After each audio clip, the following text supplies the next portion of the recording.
আমি ছোটবেলা থেকেই অভাবের সংসারী মানুষ। পড়াশোনা বেশি দূর হয়নি, সংসারের হাল ধরতে লোকেদের বাড়িতে কাজ নিয়েছিলাম। শহরের একটা বড় বাড়িতে এখন কাজ করি।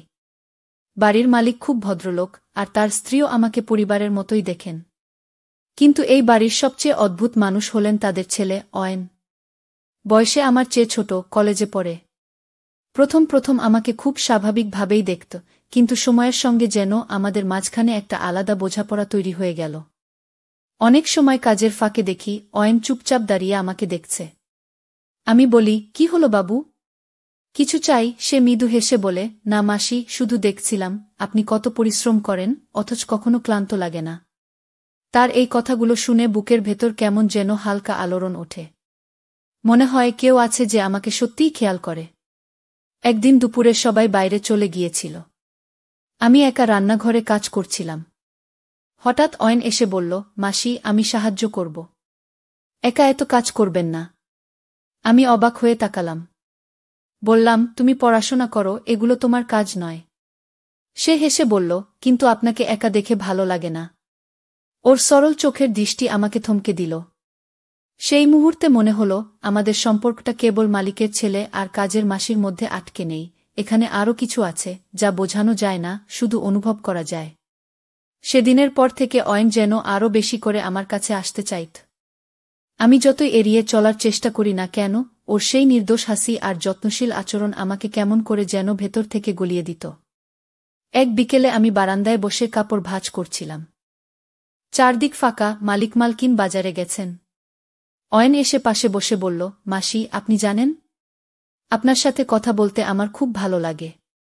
আমি একটু হেসে বললাম, আরে, আমি তো তোমার চেয়ে বয়সে অনেক বড়। আমার সাথে আবার কি এত ভালো লাগবে? অয়ন মাথা নাড়ল, বয়সে বড় হলে কি হয়েছে? আপনার মধ্যে একরকম শান্তি আছে যা আমি অন্য কারো মধ্যে পাই না। আমি হকচকিয়ে গেলাম। এই বয়সে কেউ আমাকে এভাবে দেখবে, কখনো ভাবিনি। বুকের ভেতর হালকা কাঁপুনি হল, তবে মুখে শক্ত থাকলাম। বললাম, তুমি এসব অদ্ভুত কথা বলো না। তোমার পড়াশোনায় মন দাও। অয়ন নিচু স্বরে বলল, মন দিতে চাই, কিন্তু আপনার কথা ভাবলেই মন চলে আসে এখানে। ওর এই স্বীকারোক্তি শুনে আমি আর কিছু বলতে পারলাম না। শুধু মনে হল এই ছেলেটা আমাকে হয়তো ভিন্ন চোখে দেখছে। আর অদ্ভুত ব্যাপার হল, আমারও খারাপ লাগছিল না। বারান্দার হাওয়া বইছিল, আর আমার ভেতর একটা অচেনা টান ক্রমশ বেড়ে চলেছিল। দিনগুলো কেটে যাচ্ছিল, কিন্তু আমার ভেতরে অদ্ভুত এক দ্বন্দ্ব চলতে লাগল। কাজ করি, রান্না করি, কিন্তু মনে হয় অয়ন যেন সবসময় কাছাকাছি আছে। ওর দৃষ্টি, ওর যত্ন, সবকিছুই আমাকে ছুঁয়ে যাচ্ছিল। এক সন্ধ্যায় আমি উঠোনে ফুল গাছগুলোতে পানি দিচ্ছিলাম। অয়ন আস্তে এসে পাশে দাঁড়াল। কিছুক্ষণ চুপচাপ থেকে বলল, মাসি, একটা কথা বলবো, কিন্তু রাগ করবেন না। আমি অবাক হয়ে তাকালাম। কি কথা? অয়ন একটু ইতস্তত করল, তারপর গলা নামিয়ে বলল, আমি জানি আপনি আমাকে শুধু বাড়ির ছেলে হিসেবেই ভাবেন, কিন্তু আমার কাছে আপনি তার চেয়ে অনেক বেশি। আমি চাই আপনার কাছে সবসময় থাকতে। আমার হাত থেকে হঠাৎ জলভরা কলসিটি কেঁপে উঠল। বুকের ভেতর কেমন যেন ধুকপুকানি বেড়ে গেল। বললাম, তুমি কি বুঝে বলছ? আমি তো শুধু একজন কাজের মেয়ে। অয়ন গলায় বলল, না মাসি, আপনি আমার কাছে শুধু কাজের মানুষ নন। আপনি আমার আশ্রয়, আমার আপনজন। আমি থমকে গেলাম। চোখে পানি এসে গেল, হয়তো নিজের অজান্তে। কত বছর হলো কেউ এমন করে আমাকে আপন ভেবে ডাকেনি। সেদিনের আকাশটা যেন অন্যরকম হয়ে উঠল। চারপাশ নিস্তব্ধ, আর আমার মনে হচ্ছিল হয়তো এই সম্পর্কের শুরুটা এখানেই। অয়নের সেই কথাগুলো শোনার পর আমার ভেতর যেন ঝড় বয়ে যাচ্ছিল।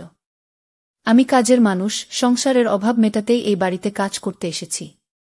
অথচ এই ছেলেটা আমাকে যে জায়গা থেকে দেখছে তা আমার কল্পনার বাইরে। পরদিন সকালেই অয়ন রান্নাঘরে ঢুকে পড়ল। আমি রুটি বেলছিলাম। সে হেসে বলল, মাসি, আমি সাহায্য করব। আমি বিরক্ত স্বরে বললাম, তুমি এসব করতে এসো না। বাইরে যাও, পড়াশোনা করো। কিন্তু অয়ন থেকে গেল। সে নিজের কাজ করতে লাগল। আমি অবাক হয়ে দেখলাম সে বেশ যত্ন নিয়েই কাজ করছে। হঠাৎ চোখে চোখ পড়তেই আমি তাড়াতাড়ি মুখ ঘুরিয়ে নিলাম। মনে হচ্ছিল যদি আমি শক্ত হয়ে না দাঁড়াই, তবে এই টান আমাকে কোথায় নিয়ে যাবে আমি জানি না। সেদিন দুপুরে অয়ন হঠাৎ বলল, মাসি, আপনি কেন সবসময় দূরে সরে যান? আমি কি এতটাই অচেনা? আমি চুপ করে রইলাম।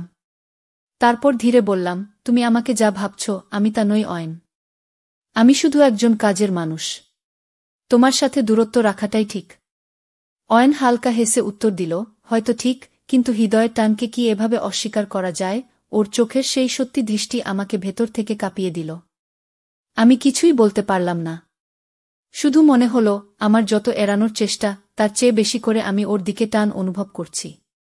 সেদিন রাতটা আমার একদম ঘুম আসেনি। বারবার অয়নের কথা মনে হচ্ছিল, হৃদয়ের টানকে কি এভাবে অস্বীকার করা যায়? আমি অনেক ভেবেছি। অয়ন বয়সে ছোট, আমি কাজের মানুষ, এমন সম্পর্ককে কেউ মেনে নেবে না। তবুও কেন জানি না, মনে হচ্ছিল অয়ন সত্যিই আমাকে বুঝতে পারে। পরদিন দুপুরে সবাই বাইরে গিয়েছিল, শুধু আমি আর অয়ন বাড়িতে। আমি উঠোনে কাপড় মেলছিলাম। হঠাৎ অয়ন এসে কাপড় ধরতে লাগল। আমি বিরক্ত হয়ে বললাম, এবার তুমি আবার শুরু করলে?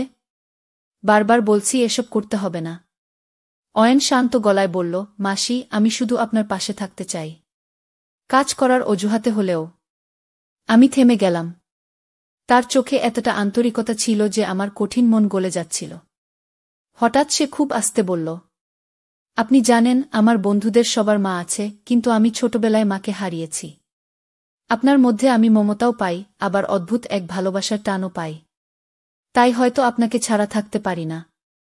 ওর কথা শুনে বুকটা কেমন ভরে উঠল। আমি জানতাম না আমার অস্তিত্ব কারো জীবনে এতখানি জায়গা করে নিতে পারে।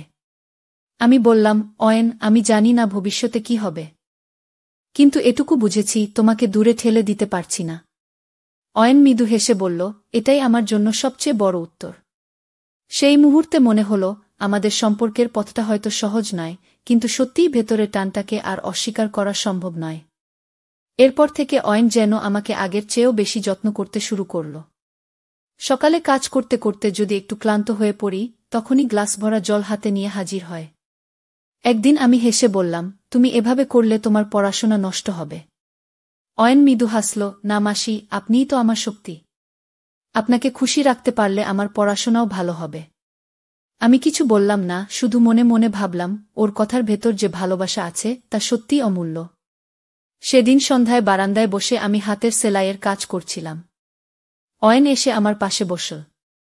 কিছুক্ষণ নীরব থেকে হঠাৎ বলল, মাসি, আমি জানি আমাদের সম্পর্ককে সবাই সহজভাবে নেবে না, কিন্তু আমি চাই না আপনি ভাবুন আমি কেবল ক্ষণিকের আবেগে এমন করছি।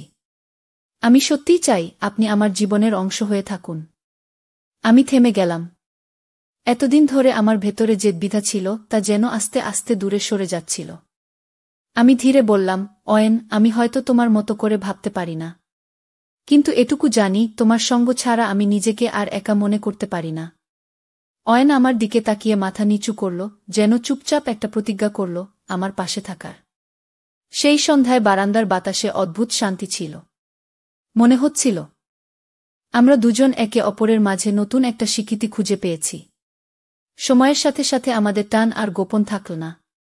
অয়ন তার বাবা মায়ের কাছেও খোলাখুলি বলতে শুরু করল, আমি চাই মাসি আমাদের জীবনের অংশ হয়ে থাকুক। শুরুতে সবাই অবাক হয়েছিল, কিন্তু অয়নের চোখের আন্তরিকতা আর আমার যত্ন ভালোবাসা ধীরে ধীরে সবাইকে বোঝাতে পারল, এই সম্পর্ক কোনো আবেগের খেলা নয়, বরং সত্যিকারের টান। আমার জীবনে এত বছর ধরে শুধু দায়িত্ব আর কষ্ট ছিল, অথচ অয়ন আমাকে নতুন করে ভাবতে শিখিয়েছে, আমি শুধু কাজের মাসি নই, আমি একজন মানুষ, যাকে ভালোবাসা যায়, যাকে প্রয়োজন হয়। শেষ বিকেলে আমরা বারান্দায় বসেছিলাম। অয়ন আস্তে করে বলল, মাসি, আপনার হাতটা ধরে রাখার অনুমতি দেবেন? আমি প্রতিশ্রুতি দিচ্ছি, কখনো ছেড়ে যাব না। আমার চোখ ভিজে উঠল। আমি মাথা নেড়ে সম্মতি দিলাম। মনে হল জীবনের যত অভাব, কষ্ট, সবকিছু যেন মিলিয়ে যাচ্ছে। বারান্দার হাওয়া বইছিল, সূর্যাস্তের আলো লাল হয়ে উঠছিল। সেই আলোয় আমরা দুজনের চোখে ছিল একটাই প্রতিশ্রুতি, একসাথে থাকার, সবসময় পাশে থাকার। এভাবেই আমাদের গল্পের সমাপ্তি নয়, বরং একটা নতুন শুরুর সূচনা হল। তো বন্ধুরা, ভিডিওটি ভালো লাগলে কমেন্টে জানাবেন। এই রকম ভালোবাসার গল্প শুনতে চাইলে চ্যানেলটা সাবস্ক্রাইব করুন এবং পাশে থাকুন আর আপনার বেল আইকনটা বাজিয়ে রাখুন, যাতে নতুন ভিডিও আপলোড করা মাত্র আপনারা দেখতে পারেন।